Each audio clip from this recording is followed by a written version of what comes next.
You ever change your mind so hard you invent a whole new world-altering political ideology? No? Well, allow me to introduce you to Benito Mussolini. This guy starts out in Switzerland, dodging military service and being a super-duper socialist.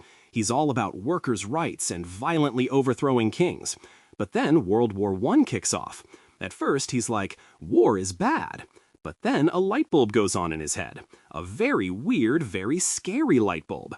He thinks, wait a minute, this war could be the perfect chaos to start a revolution. Suddenly, he's Mr. Pro-War. His socialist buddies were like, dude, what? That's not our thing, and kicked him out of the club.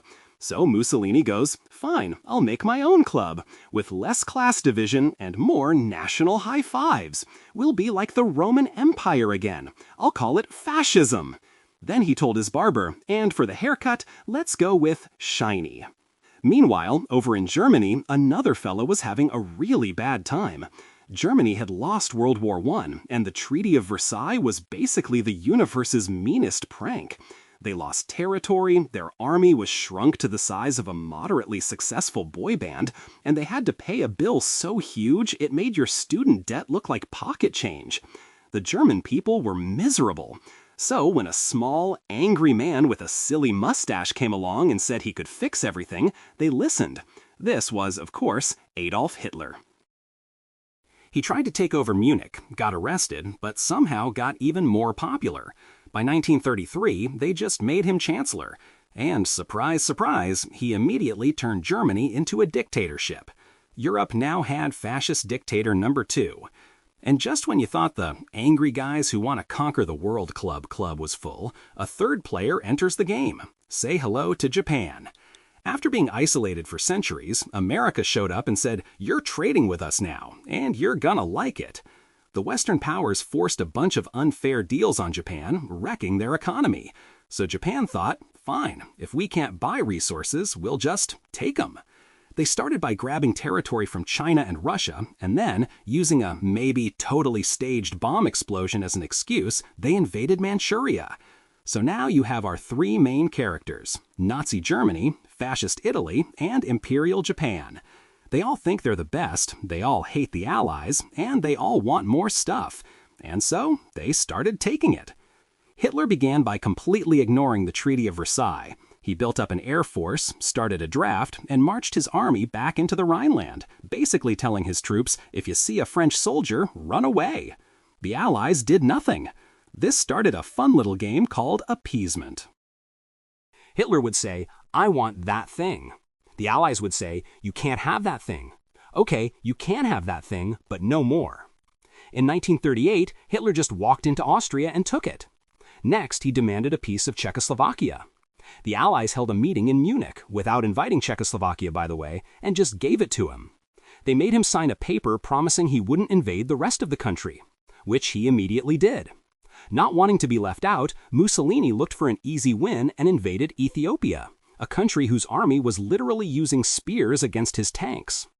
Then Japan staged another incident and launched a full-scale invasion of China, committing horrifying atrocities along the way. Finally, Hitler set his eyes on Poland. The Allies drew a line in the sand. They warned him, invade Poland and it's war. Hitler's response? He made a secret deal with his arch-nemesis, Stalin, to invade Poland together and split it like a pizza. On September 1st, 1939, German troops marched into Poland. Britain and France declared war.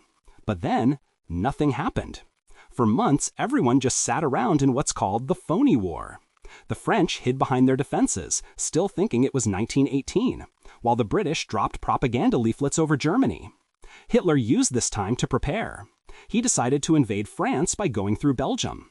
The Allies rushed to meet him, expecting a World War I repeat. But Hitler had a new trick: blitzkrieg.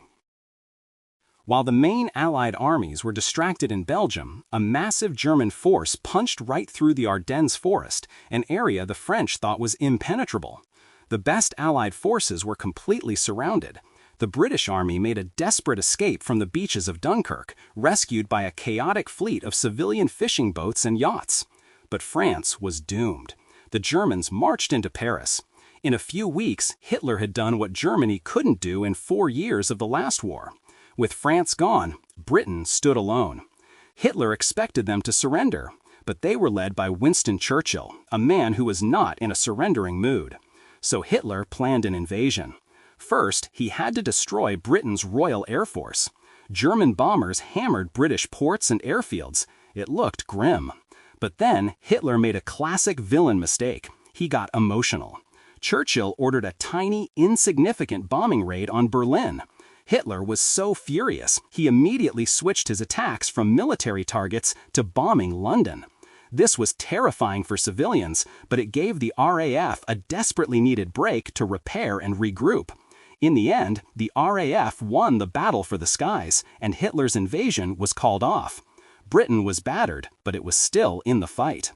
If you enjoyed this historical train wreck, hit that subscribe button and let us know in the comments what disaster you want us to simplify next.